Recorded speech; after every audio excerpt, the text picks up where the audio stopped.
Man, I sure like waking up to only find out that the video that I was uploading last night didn't upload because my computer decided to restart without warning me. Anyway, this is an emergency video right here about my new level called Where Do the Coins Lie? In this case, it's, well, you know what, let's start with the first part of the level. I need to find 5 red coins over, let's say 2 different areas, although they're separated by 3 different, pipes. Maybe more. Well, you'll all see. First, I'm gonna get this power block right here.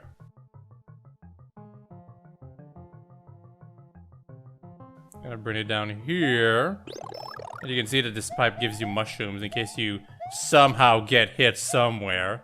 Unlikely to happen. You can use the power block on this muncher right here. And then you're able to go through here to get a spring.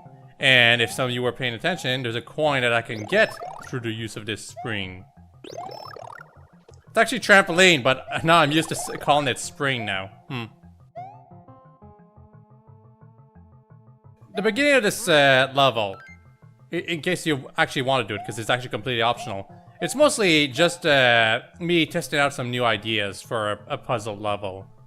And I mostly put the effort into, like, making it look good, you know? Like, if you look carefully around the main pipes that are used for transport, like specifically transporting Mario from the underground to the surface, I put a lot of details on them with like the mushrooms and behind them and stuff to make it look like right there where I collected that coin, the mushroom things behind me, they're stems or whatever they're called. They're basically there to make it look like as if the pipe is continuing in the background. I don't know how convincing I made it, but that was my intention with the details of this level. The first part, anyway. So that was a waste of time, that pipe right there. I wonder why. Well, it's because it's supposed to make you want to figure out a different way of going through that area. I don't go there initially, however. I go into this pipe, which actually had some skulls if you looked back there before I entered it. That's because it's supposed to indicate that this area is danger. It's dangerous. It's not that dangerous if you're good at video games. But, you know, I wanted to make an easy level. Like, every time I try to make an easy level for, like, newbie players, I tend to find out that the level has, like, a 3% clear rate, if even that. Usually it goes down to 1%. I'm starting to think that it's because people don't like doing puzzle levels, however. Because, as I said, all of this that I'm doing right now is completely optional. The puzzle aspect of this level is completely optional. You can beat it through an action segment at the end if you really want to. And I imagine that's what most people did to beat this level right here. Because it's like the fastest way to beat the level, and why would you want to search for 5 red coins that require you to basically wait around in some cases and just be patient? Ugh. That's not what Mario games are for.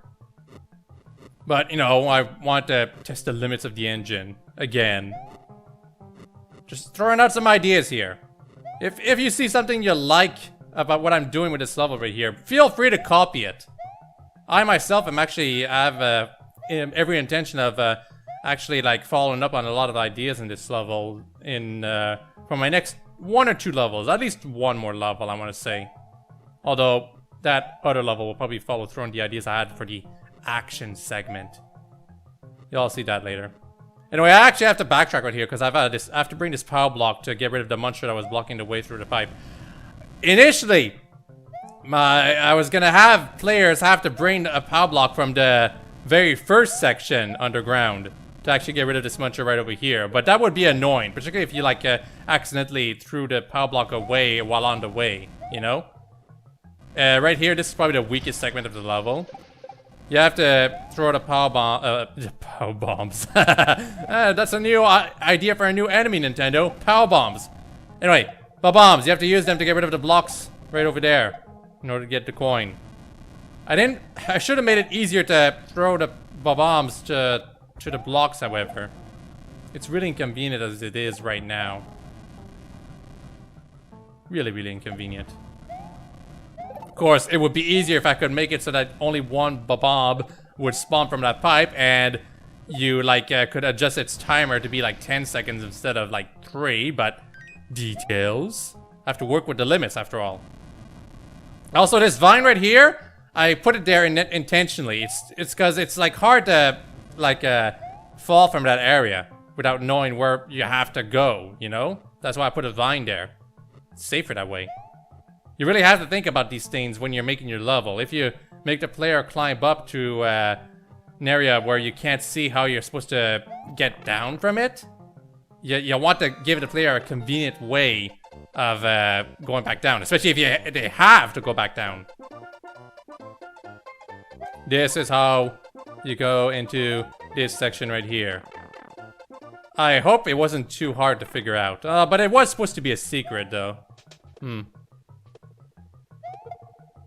Anyway, yeah, the last red coin is right over here. Or the third one, if you want to be technical. You can do the checkpoint save trick if you want for this level. Because the two checkpoints are easy to go to if a little separated. But once you get the key, the checkpoint save trick no longer works. Just a reminder. Of course, once you get the key, you've practically finished the level if you really, really want. There's one little extra challenge, but it's completely optional. Right here. Another dangerous area. There's hardly anything you can do here. It's basically a waste of time. I mean, it's all about the details in this level, you know? I was going into the graphics. That's what I was doing. Not a wise idea. There's another pipe right here, but I want to go to the end right now, so I use my key on this door, and yep, I finished the level. But no, that's just a small portion of the level, just the first section that I did. Now we're gonna go through the second section, which is probably the way most people actually beat the level. Right through this pipe, right over here. Oh no, I'm stuck. I wonder where the coins lied. Yeah, it's a joke with the title of the level. Because for the first section, the title is like, where do the coins lie? Well, they lie right over here, and I have to find ways to get them. Here, the joke is that the coins are lying and want to kill you. That's why I actually want to make another level about coins lying to you and how you have to avoid them. See, the coins tried to trick me right there. That platform was not actually connected to the track behind it. And here, if you look carefully, you can see the coins. So don't go on those blue scroll rafts. Here, the coin is obviously lying to you and it's a trap. Here, well, we'll bring the key later. And here, if you hit that block, it's got a coin in it. Obviously, that means this pipe is a trap. Actually, if you need to go back and collect the coins, you can go through this pipe if you really want. But you'll have to do this entire segment right here again. So that's boring. But yeah, if you want to finish the level, you go through here. And this is the fastest way to beat this level. You can beat it under 30 seconds if you just rush it. But if you bring the key, which means you did everything in this level, you get to go through this pipe. And your reward is 3 1-ups and the best ending with tons of flowers all around you. Yay! I originally intended for there to be 3 endings, with the worst ending being the one where you rush through the pipe at the end, but I decided 2 endings was more than enough. Anyway, that was this level. Hope you've all enjoyed this video and I'll have a nice day. Bye bye!